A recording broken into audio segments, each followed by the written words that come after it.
a scion of many worlds.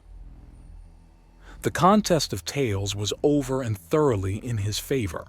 His many actions had been called into question, and when he had veered into the area of things he had done after he managed to get more people communicators, Lady Allure had started to use hers for video proof. The tournament in the Breakaway Empire had been a crowd pleaser, especially as Lady Allure had managed to get a copy of the image of him diving to save his opponent backlit by the sun. That had derailed things nicely from a pissing contest and into an explanation as to how wind and tornadoes work, which he managed to steer into a brief description of the wonderful world of gravity and the conservation of momentum. He left the Fierce Feather tribe feeling accomplished as both a warrior and a teacher. Still, the continent was effectively locked down. The Breakaway Empire was pacified with their new toys. The Serpent Empire was outright friendly to him. The Slaver Empire was just plain shattered, and the Fierce Feather tribes were now too busy talking about how much or how little his stories were bullshit to be concerned with causing trouble. The Grand Midwives have their hat in his corner. He's the ruler of Miru, and both Greenstone and the Goldlands are very happy with him. Bright Dawn is rebuilding from their rebellion. The Star Seekers are pretty much just a scholarly extension of the Undaunted at this point. The mountain clans are under his employ. The Urthani tribes, well, they were too timid to do anything anyways, and even then, his new appearance would send them into such confusion that there's no real problem. And finally, with his recording of what happened on his favor with the Broken Soul for Representative Incisor, and the Breakaway States will be spending a fair bit of time in debate, wondering just how much or how little they owe him. The debt is inconsequential.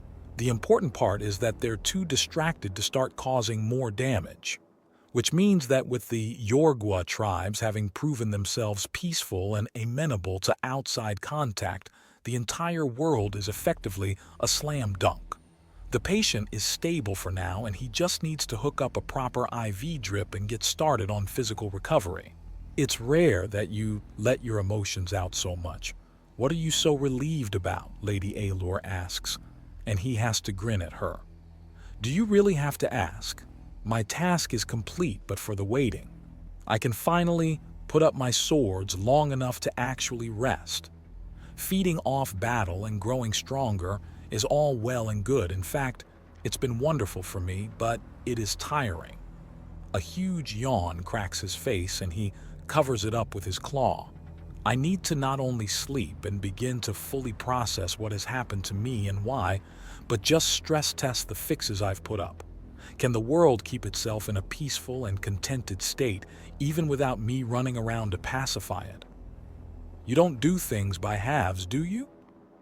One of the first morals my mother taught me that actually stuck was that if something is worth doing, then it is worth doing completely, Jasper says with a smile. They're descending slowly and in an honestly relaxed pace to the camps. The camps were being pulled apart as the slavers were being separated and brought to different places until the proper course of action could be decided. Much of the debate revolved around talking down and calming the people that wanted blood vengeance. Thankfully, the slavers aren't putting up any more of a fight, which makes it much easier to keep them from being flat-out slaughtered. Lord Blue, for the love of the goddesses, let me deal with these scum. Jasper doesn't have even 3 seconds between his touching down before someone comes rushing up. The intruding woman is a Desert Nagasha who is thoroughly pissed off. Against the grain of Desert Nagasha, the galaxy over, she has no war paint on, and what he does notice her wearing is 6 solid arm guards and the 6 sheathed axes strapped to her back. She's clearly itching to use them. We are not as they are. We have the strength to show mercy, Jasper says solemnly. Mercy. Mercy is for the weak. Exactly. It is the gift from the strong to the weak. It is a proof of power that you have nothing to fear from your enemy's continued survival. Jasper tells her, and she seems lost for a moment. But they would never offer such kindness.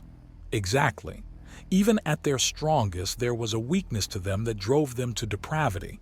We are better than that. Strength? Easy enough for strength incarnate to claim. You're a god. I'm not.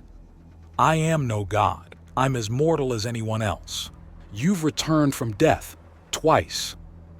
And you could as well. Jasper assures her softly. No, I could not. I could scarcely believe what you've done. Then I saw it. I saw what you did. You ascended in front of all of us. If you're not a god, what is? There are none. Just people. Jasper answers. Everything I've done, you can do as well. If only you would dare to try. Know that trust yourself. Trust in what you know and seek ever greater trials to triumph over. Let wisdom and strength guide your actions and you will go far, child, he says, and she blinks slowly as a sort of comprehension comes across her face. Holy script. Nope. She just dove deeper down the rabbit hole. Shit. Holy nothing, it is truth. The only thing special about me is the will to keep going. You just need to find it within yourself. Jasper tries to backtrack things a bit and then mentally screams as he fucks it up and starts sounding even preachier. This isn't good. He holds up his claws in a gesture to wait. I am honestly not a god, nor have I ever encountered one. Everything about me and my journey can be explained and replicated. There is no great mystery or divine truth. No, it cannot. I know your story. You are the mind of a warrior placed in the spare body of a scholar. Then you summoned the soul of the scholar to fuse with the one you were growing. That is why you are so enormous. Your soul is so very many times more than another's. Technically, yes, but that doesn't make me a god. Jasper protests, and there's a snort from Lady Allure. Do you have something to contribute to this conversation? No, Lord Blue, I do not, she says, and even through her helmet he can see her smile. At least someone thinks this is funny. This could be a gigantic problem. Wait. You know I am not the only giant, right? There are others, furthermore. We can teach you to be one.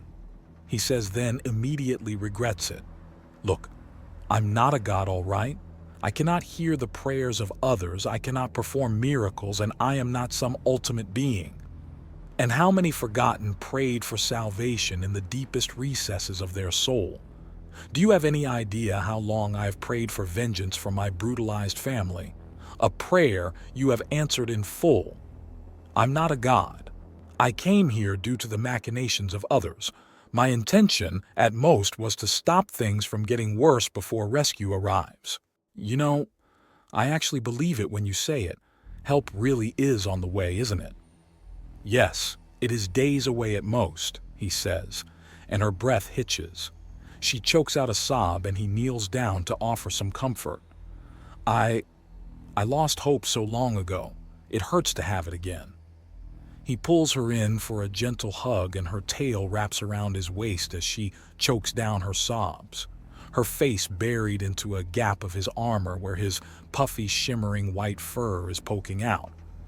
You're doing a very bad job convincing people you're not a god, Lady Allure says, and Jasper gives her an extremely unimpressed look. Don't blame me. You're the one performing miracles, bringing hope and then insisting that you're not a god, not me. He lets out a sigh. This would be easier if I had a way to convince them that I'm not a god without being a dickhead about it. You know, for a smart man, you can be pretty stupid, Magrica notes, fluttering up. She had paused nearby to watch the exchange with the Nagasha and snicker as Jasper flubbed the attempt to talk her down. She lands on his shoulder. Hey, girlie. The Nagasha looks up at Magrica and she smiles. What he's been trying to tell you is that he doesn't want to be worshipped but copied. He wants you to be as powerful as he is. If he's a god, then he wants everyone to be a god. Get it? He wants you to work your own miracles so no one needs a god. Yes, that is a better way of putting it. If I am a god, it's because I needed divine intervention and none was coming, so I made my own. I want you to be able to do the same. I want everyone to do the same. To have such strength of character and strength in general that we all thrive. Why wait to enter paradise when we can make it? Why rely on gods when we can become them? Do you always have to rephrase things to sound as grandiose as possible? Magrika asks. Oh, grandiose. Big word from the tiny woman. Lady Allure teases, and Magrika gives her a stink eye for a moment. Then, after turning away, she dives onto the larger woman. Hey, none of that. You're both in the early stage of pregnancy, and I will not have the children die to something as stupid as horseplay, Jasper says, reaching down with his topmost antenna and pushing them apart.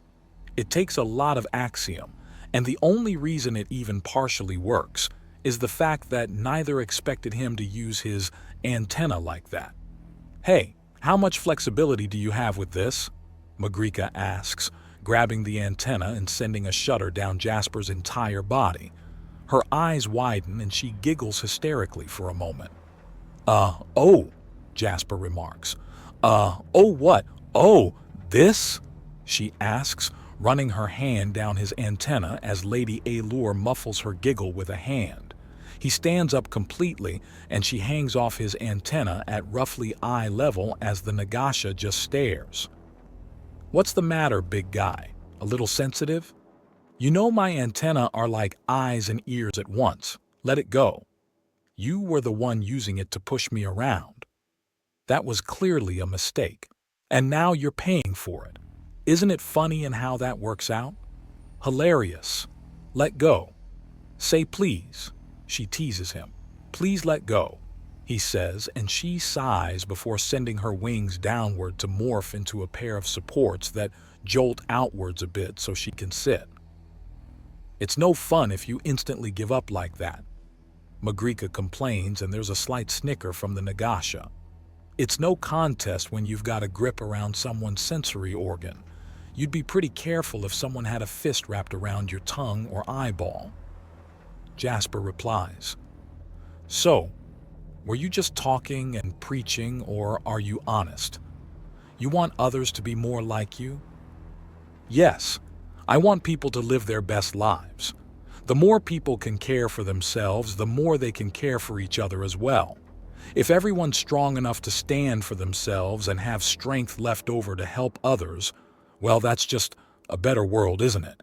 He asks, and she sniffs before nodding. Oh, I forgot to tell you, your mother and brother have been scheming something together. Brace yourself, fuzzy man, Magrika says, leaning forward on the stilt she's morphed her wings into, and she climbs up onto his shoulder to sit down on it. What kind of scheming? The sharing stories kind, or? Jasper asks, and Magrika just chuckles. I'm in trouble.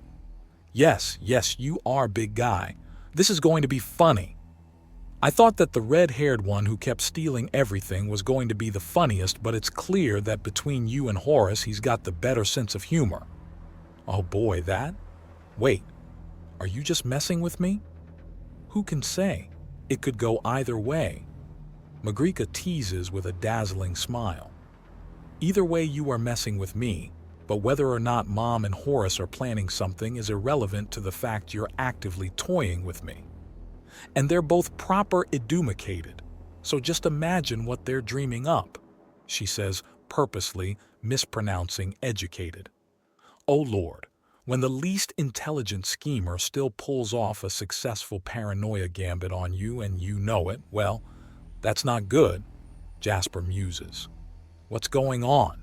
The Nagasha asks as Lady Allure tries not to laugh while also trying not to choke. I'm being outsmarted. I know I'm being outsmarted, and there's sweet fuck all I can do about it, Jasper says, scrunching his eyes together in frustration as Magrika leans against his head for support as she laughs, which is another good argument for me not being a god. Otherwise, I would have given this girl a smiting. Can't.